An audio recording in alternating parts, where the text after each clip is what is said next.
Antes de hablar de los determinantes que influyen para el embarazo en la adolescencia, quiero que recordemos de algunos aspectos claves, principalmente que los tengamos siempre en cuenta. Uno, como ya se dijo en la conferencia que estuvo antes de esta, es que en este momento en el mundo es el momento en que más jóvenes se ha reportado a nivel mundial. Venezuela no escapa de eso. En Venezuela tenemos un reporte que el 21% de la población total, según el último reporte del censo realizado por el INE en el 2011, es el 21% la mayor población que estamos teniendo. ¿Qué significa esto? Que cada vez nuestra pirámide poblacional, cada vez la pirámide, los niños entre 0 y 15 años cada vez están siendo menos, nuestras mujeres están pariendo menos muchachos y estamos teniendo muchísima población entre los 15 y 64 años. Estamos pasando por lo que se llama una transición demográfica y es este momento en que este alto volumen de jóvenes que está en nuestros países hace que ellos sean muy visibles, hace que sus problemas también sean muy visibles y por eso los hacemos sentir tanto. Justamente esta transición demográfica en esta cantidad de jóvenes es algo que nuestros países deben aprovechar, porque así como son tantos y podemos visualizar en mayor proporción sus problemas, también es el momento en que pudiéramos aportarle más beneficios y más capacitación y dedicarnos un poco más a estos muchachos justamente. Ya que ellos van a estar en una etapa justamente son el momento en que ellos van a empezar a terminar sus estudios, a mejorar sus estudios y empezar a ser la masa laboral del país, la que va justamente a sustentar el país en los próximos años. Otro de los puntos claves que no debemos olvidar es que justamente los adolescentes y los jóvenes son sujetos de derecho, son justamente el potencial de desarrollo de un país, son personas que tienen derechos humanos y por tanto también tienen la potestad y el derecho de ejercer sus derechos sexuales y reproductivos. Y finalmente, como ya se mencionó, la adolescencia es una etapa de desarrollo humano, es una etapa de características singulares, con una serie de cambios físicos, sociales, psicológicos. Es una etapa de adaptación de la persona, del muchacho, en que está cambiando, en que se está mirando cómo va a ser su nuevo cuerpo, en que se está preguntando cómo soy yo, ya estoy cambiando, mi forma al mirarse al espejo se da cuenta que es una persona completamente diferente, a lo mejor no le gusta la nueva, cómo se está evolucionando en la parte física, sin embargo eso genera una serie de inquietudes y hace que por sus mismas, y se habla de muchas teorías, si es a nivel hormonal, si es a nivel social, a nivel psicológico, pero nuestros adolescentes, cuando uno fue adolescente, uno era invencible, uno no miraba más allá, uno se lanzaba, por decirlo así, a cualquier riesgo, porque uno era y se sentía invencible. Y eso es parte, no debemos olvidar que eso es una de las características del adolescente, y eso hace que muchas veces busque o genere ciertas situaciones de riesgo. El embarazo adolescente evidentemente es un problema, y es un problema en América Latina, es un problema en Venezuela, un problema de salud pública. Es un problema de grandes magnitudes que trae una serie de consecuencias económicas, sociales y psicológicas para los afectados, tanto para la madre como para él o la bebé, la pareja en general, el grupo familiar, la comunidad y el país. El problema con el embarazo en la adolescencia es que por lo general se ha tratado de ver desde una perspectiva de riesgo, una perspectiva de que justamente por esas características del adolescente hace que el adolescente sea una persona que ha buscado por situaciones de riesgo el estar embarazado. O sea, tratamos de achacarle, de ponerle la culpa del embarazo a ciertas conductas que ha tenido la adolescente. Sin embargo, vemos que hay una serie de factores o de determinantes estructurales que no pueden ser manejados por un adolescente. Un adolescente no puede manejar el estar inmersa en un estado de pobreza, de haber nacido y crecido en un estrato, por ejemplo, económico muy bajo, o del abuso sexual, o cómo manejar el no tener padre, o a veces no tener madre, o el no haber sido favorecida por estar en ciertos institutos educativos. Hay ciertas condiciones que no van a depender de ella, que ella no va a poder manejar, que no dependen de ella. Muchas veces se ha querido decir que hay algunas, como sus vivencias, y se han llamado vivencias cotidianas, con las que ella sí pudiera manejar, como son el inicio de las relaciones sexuales y el uso anticonceptivo. Sin embargo, no es tan fácil decir que la muchacha se puede empoderar de esto si uno no le da herramientas, no le da educación, no le da una serie de apoyos sociales y de todo el apoyo de la comunidad para que ella pueda empoderarse de una serie de temas y pueda incluso subir su autoestima. Por eso la teoría o las conductas que se han desarrollado en años anteriores de que para prevenir embarazos lo que hay que hacer es modificar el comportamiento de las niñas, o sea, hay que abordar a las niñas, hay que ponerle la culpa a las niñas, como dicen, de la barriga, la niña se lo buscó, que es la frase que nosotros oímos, eso no funciona, porque hay elementos que no dependen de ella, son elementos que son no manejables por la muchacha y por lo tanto tenemos que decir que toda joven embarazada en su adolescencia necesitan apoyo y no necesitan ser estigmatizadas, sino simplemente hay que ver los factores que están conduciendo a ese problema, ayudar a la muchacha solucionando esos problemas que están pasando. Esa es una de las primeras situaciones que tenemos que tener en mente. Cuando nosotros vemos esta situación, vemos que justamente en estos adolescentes de menos de 18 años y sobre todo en las jóvenes menores de 15 años, que es una situación que estamos viendo que se está incrementando, el embarazo entre jóvenes entre 10 y 14 años, vemos que muchas veces, y la gran mayoría de ellos, no es el resultado de una decisión deliberada. Al contrario, vemos que es el resultado de que ellas carecen de poder decidir ese momento, que posiblemente muchas de ellas no lo quieren, y de circunstancias que están fuera del control de la niña. Entonces, es muy importante justamente tener en cuenta esos aspectos.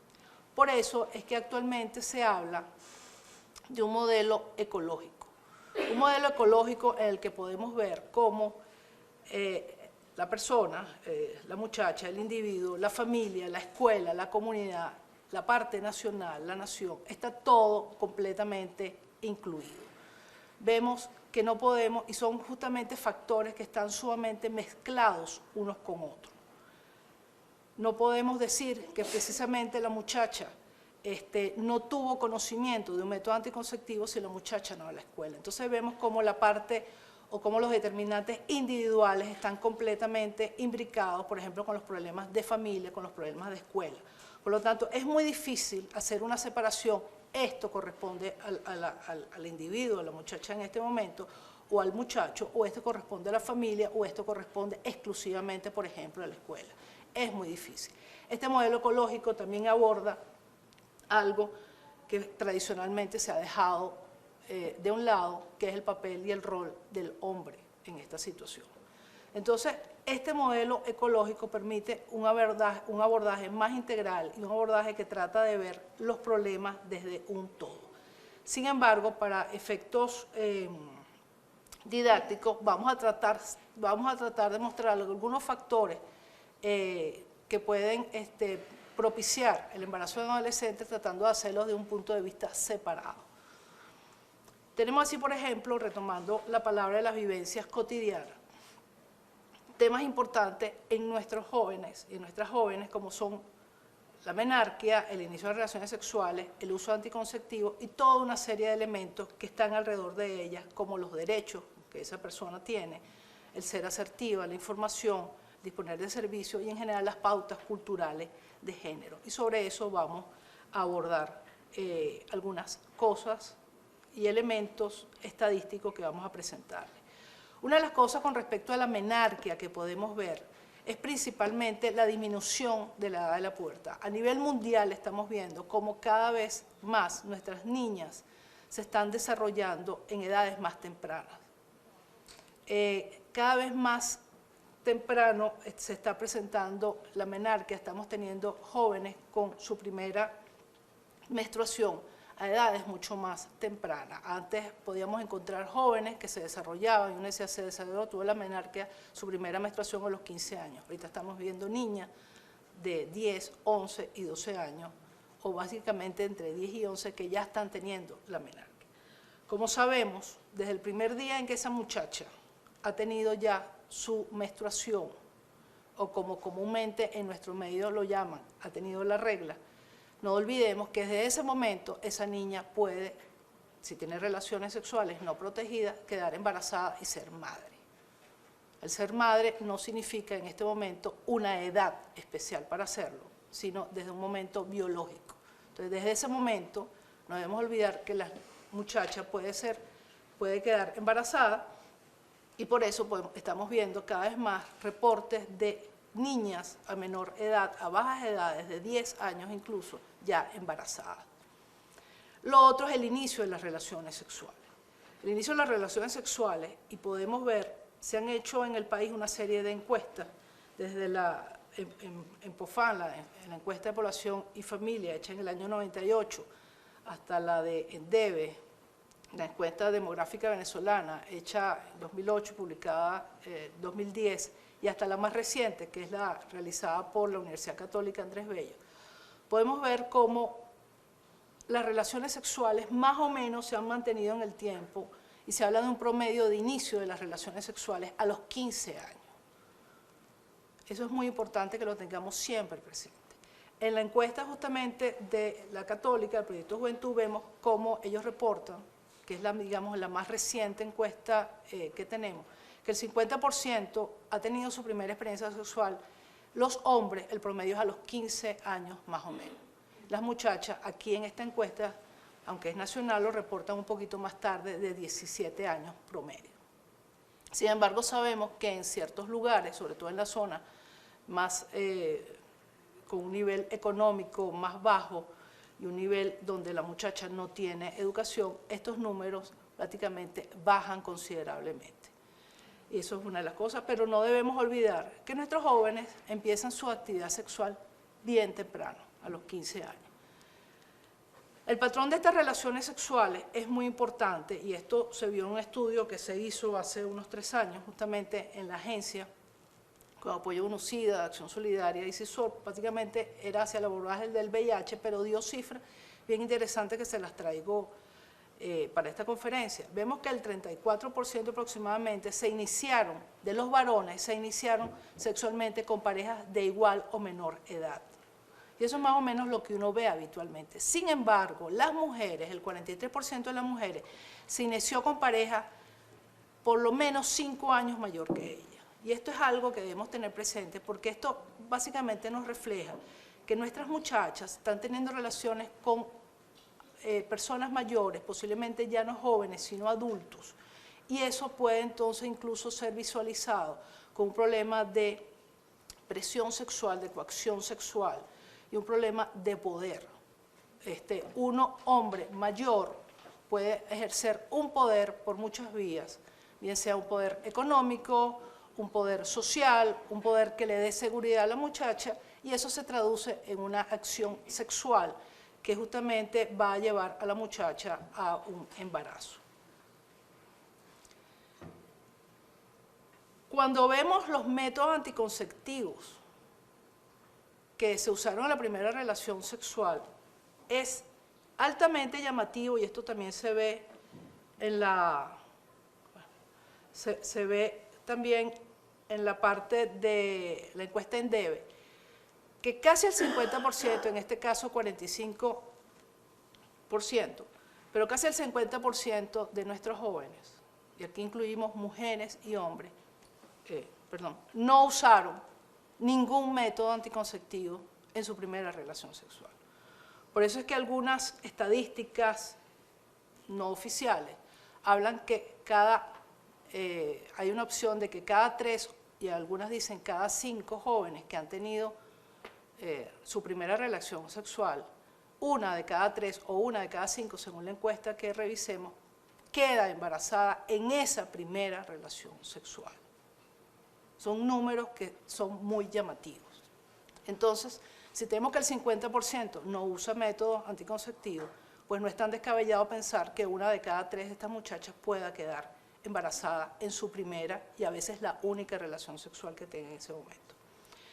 La gran mayoría usa, como vemos allí, el condón, lo cual es similar a otras encuestas, y otras usan otra serie de métodos, como podemos ver allí, muy pocas el parche, algunas usan, ya tienen métodos anticonceptivos como tipo, métodos orales como píldoras o estrógenos, etcétera, y algunas usan después píldoras o anticoncepción de emergencia.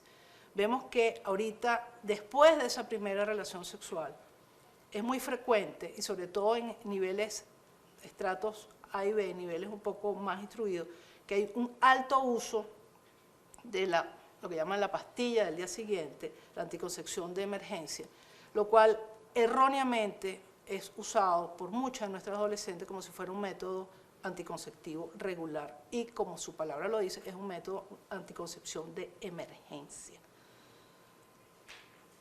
Cuando vemos estas estadísticas vemos que el problema no es que no usan el método porque no lo conozcan. Nuestros adolescentes, nuestras adolescentes, conocen perfectamente los métodos anticonceptivos. 9 de cada 10 conocen los métodos anticonceptivos, y esto es algo que da prácticamente en todas las estadísticas que uno revisa en los últimos años.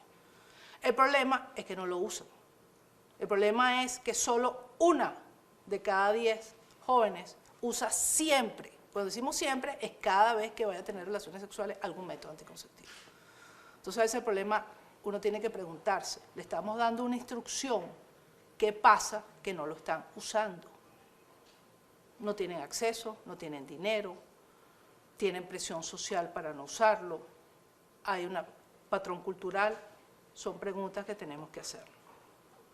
Cuando preguntamos en la última relación sexual qué métodos usaron, vemos que 3 de cada 10 usó condón en su última relación. Generalmente el uso del condón va asociado a que el 50% lo decidió el hombre, la pareja masculina, usar el condón. 30% lo decidieron los dos, pero vemos que solamente el 20% de las mujeres decide o exige que se use el condón. Y esto es un porcentaje muy bajo, y vemos que las muchachas, cuando uno les pregunta, no exigen el uso de un método tan efectivo como es el condón, que es un método, debemos recordar, de doble protección, que nos va a proteger contra un embarazo y nos va a proteger contra, es el único método anticonceptivo que nos va a proteger contra una infección de transmisión sexual o contra el VIH. Que las mujeres no lo usan, porque si se lo exigen al hombre, van a creer, ellas dicen que el muchacho va a pensar que ellas son unas mujeres a lo mejor fáciles o que dudan de él. Mucho menos lo tienen en la cartera, porque entonces se presta a eso también. Pues que mira, eres una muchacha fácil que siempre estás preparada. Entonces, para evitarse esa parte cultural, esa parte de esa errónea interpretación que tenemos, las muchachas deciden arriesgarse, no exigir que la pareja se ponga el condón para evitar ser mal vista o que piense mal de ella o que el muchacho piense, los dos se interpreten mal. O sea, hay una concepción errada por ambas partes y eso es simplemente un patrón cultural que no hemos podido desarrollar. Justamente en estos patrones culturales vemos que estamos hablando del uso o no del preservativo, vemos que nosotros estamos en una cultura, evidentemente en los grupos, nuestros países latinoamericanos y Venezuela, por supuesto, estamos en una cultura eminentemente machista y una cultura que idealiza la maternidad. Nuestras niñas están, desde que nacen, criadas para ser madres. Nuestras niñas se entrenan, las preparan, todo es un discurso para ser madre, para cuidarse, les damos muñecas para que cuiden y les damos la muñeca a la que le dan tetero, a la que le cuidan, le cambian la ropa. O sea que desde pequeñas nuestros juegos son para formarnos a ser madre. Eso hace que si yo no tengo un modelo en mi casa, si yo no tengo oportunidades más allá, si yo estoy en un estado de pobreza, lo único que a mí me queda es embarazarme. Me criaron para eso y posiblemente el embarazarme haga que sea mi única opción, haga que yo me sienta realizada al ser madre, que a mí me vean como una persona realizada, responsable cuando estoy embarazada, que yo pueda, incluso si estoy en una familia disfuncional, buscar embarazarme para tener a alguien que me quiera, como también puedo buscar una pareja buscando que ese muchacho, por ejemplo, me quiera, y simplemente mi forma de mostrarle mi amor y mi forma de mostrarle mi aceptación es darle un hijo. Y sabemos, como dice nuestros refranes populares, muchacho no amarra hombre. Cuando venimos a ver, entonces estamos teniendo una muchacha que tiene, a lo mejor tratando de buscar quien la quiera, o tratando de salir de un problema social, un problema económico, va buscando quien la quiera y le va dando ella un muchacho. Y así vemos a nuestras jóvenes de 17, 18 años con 4 o 5 muchachitos, y cada niñito o cada niñita es hija de un padre diferente. Muchas veces tenemos poca autoestima, aquí se le da mucha prioridad al tema, digamos, masculino. Vemos habitualmente el hombre es el que tiene, cuando en la comida, incluso el pedazo de carne más grande, la mujer se sacrifica. Entonces hay una poca autoestima, tú no vales, tu trabajo es simplemente estar en la casa, no le damos un proyecto de vida. Normalmente en nuestra cultura el que trabaja, el que lleva el sustento es el hombre y no se le da otra opción a veces a las mujeres. Y es una cuestión cultural, hay un desconocimiento de los derechos, por supuesto no logramos que nuestras muchachas se empoderen. Hay costumbres de las comunidades, como por ejemplo lo vemos en los pueblos indígenas. Los pueblos indígenas, la muchacha empieza a valer cuando tiene su menarquia, cuando tiene su primera menstruación, y sobre todo es más valorizada cuando empieza a dar hijos. Y en otras culturas el hijo tiene que ser varón, y por lo tanto no podemos darle ningún método anticonceptivo a esa niña, porque si esa niña ha tenido 2 hembras, ella tiene que seguir intentando hasta que tenga un varón. Entonces, a veces las cosas no son tan fáciles dependiendo de la cultura, incluso en el mismo medio venezolano que nos desarrollamos, dependiendo la región donde estemos y las culturas o las etnias con las que estemos hablando. Otro problema muy importante que está pasando es la violencia y la coacción social, sexual, y sobre todo vemos que cualquier joven menor de 14 años, eso para nosotros, cualquier embarazo en ese momento, eso es un problema de violencia sexual. Una muchacha no está en capacidad de decidir, un problema de decidir qué quiere hacer. Ahí hay un tema de violencia que empieza por una situación de poder. Poder de que yo tengo plata, poder de que yo trabajo, poder de que yo te puedo sacar de la casa, y eso a cualquier muchacha en esa situación la favorece, sin que lleguemos a un grado a lo mejor de violencia, como podamos entenderlo, pero eso es un grado de violencia sexual, que no es simplemente el acto carnal para los conceptos de nosotros.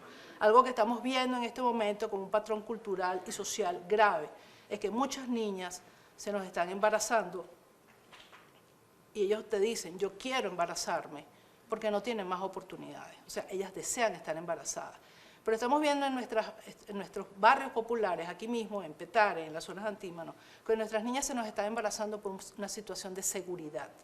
Seguridad de que yo necesito embarazarme del PRAN, del líder negativo de la comunidad, porque eso es un seguro de vida para mí, un seguro de vida para mi familia. Si yo tengo un muchacho, un hijo de ese líder negativo, de ese PRAN, yo estoy protegida y nadie me va a hacer daño. Otro de los determinantes, ya a nivel más amplio, comunitario, son los servicios de salud o métodos anticonceptivos. Servicios de salud que muchas veces son inexistentes, servicios de salud que no son preparados para los adolescentes. Los servicios para atender a los adolescentes deben ser servicios diferenciados, servicios dados, pensados para los adolescentes, con gente que esté sensibilizada con el tema, que esté en lugares que desde el portero esté sensibilizado para darle cabida a la muchacha o al muchacho, para no decirle, ¿qué haces tú aquí?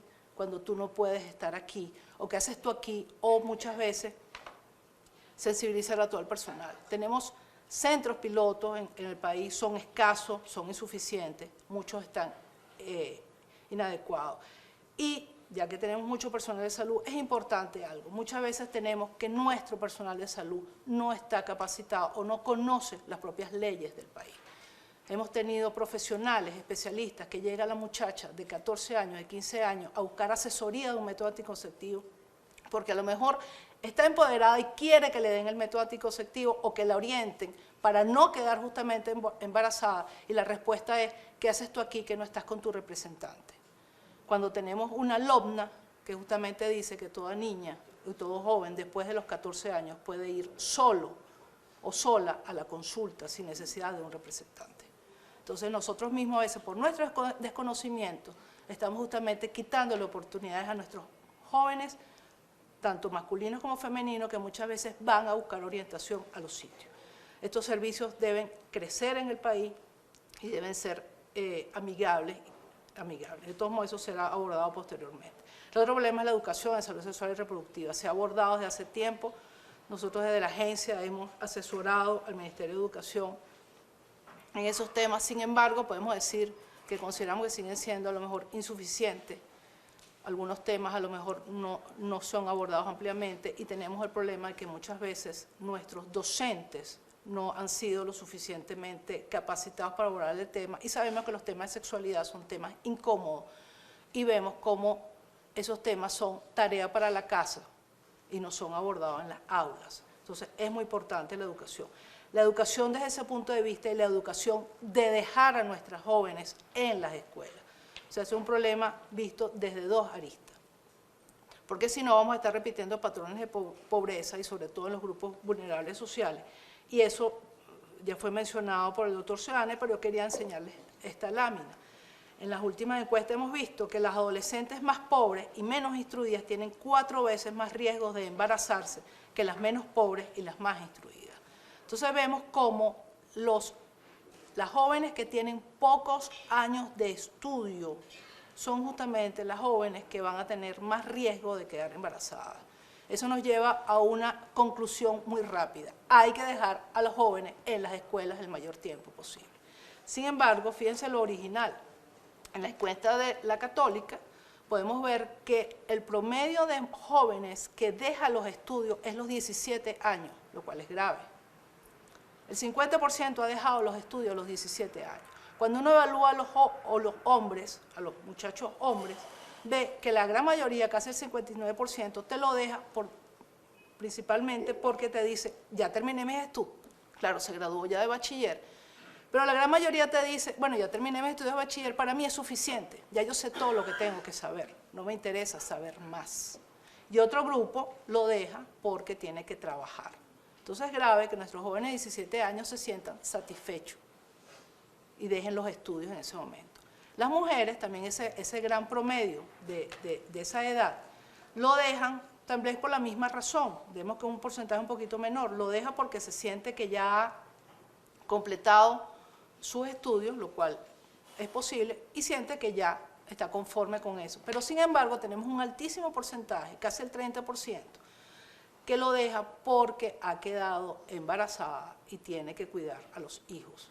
Y la gran mayoría, si bien actualmente no se está permitiendo que la muchacha embarazada retome, después de haber dado a luz, sus estudios, es un proyecto de vida. No se le ha ofrecido un proyecto de vida mejor o más atractivo. Entonces ese es uno de los retos que tenemos que hacer, ofrecer alternativas atractivas para las muchachas. Vemos entonces que los primeros hijos generalmente está asociado a que no hay un proyecto de vida alternativo y que hay un nivel educativo y un estatus socioeconómico muy bajo o deficiente. Sin embargo, después que tienen el primer hijo, no es lo mismo, no desean el segundo hijo. Ya el segundo hijo viene prácticamente por no haberlo buscado, no lo desean. Vemos entonces que muchas veces el embarazo, ¿qué significa? Vemos que muchas veces familias pobres, abuelas, que como hemos visto, abuelas de 40 años que tienen a las hijas también de 20 años, entonces las nietas, se va haciendo un ciclo y una transmisión intergeneracional de pobreza. Entonces, estas situaciones de adolescencia nos está trayendo a nivel ya macro un nivel de pobreza. Los patrones se van reproduciendo. Si nosotros tratamos de cortar eso, tratamos de conocer estos factores, justamente al conocer estos factores es que podemos tratar de abordar las causas. Eso va a ser abordado posteriormente, pero hay que tener presente todos estos factores que existen, porque son justamente sobre esos factores sobre los que debemos incidir. Quiero repetir nuevamente que se recuerden que somos un país joven, un país que estamos en una transición demográfica. Si no aprovechamos, si no le damos ahorita en este momento a nuestros jóvenes educación, les damos un primer empleo, le damos toda una serie de herramientas, de opciones, y se desarrollan una serie de políticas públicas dirigidas a ellos, nosotros vamos a perder lo que se conoce el bono demográfico, y situaciones como esta del embarazo adolescente van a seguir ocurriendo y van a seguir llevando a seguir el ciclo de la pobreza, que es muy fácil. Una muchacha se embaraza, no tiene quien la mantenga, se embaraza de otro, pierde estudios, tiene menos oportunidades de trabajo y eso va llevando a un círculo que hay que cortar en algunas de las partes del mismo. Finalmente, muchas gracias por hacer atención y quiero recordarles la misión del Fondo de Población de Naciones Unidas, donde nuestra misión es contribuir a un mundo donde cada embarazo sea deseado, cada parto sea sin riesgo y cada persona joven justamente alcance su pleno desarrollo. Muchas gracias.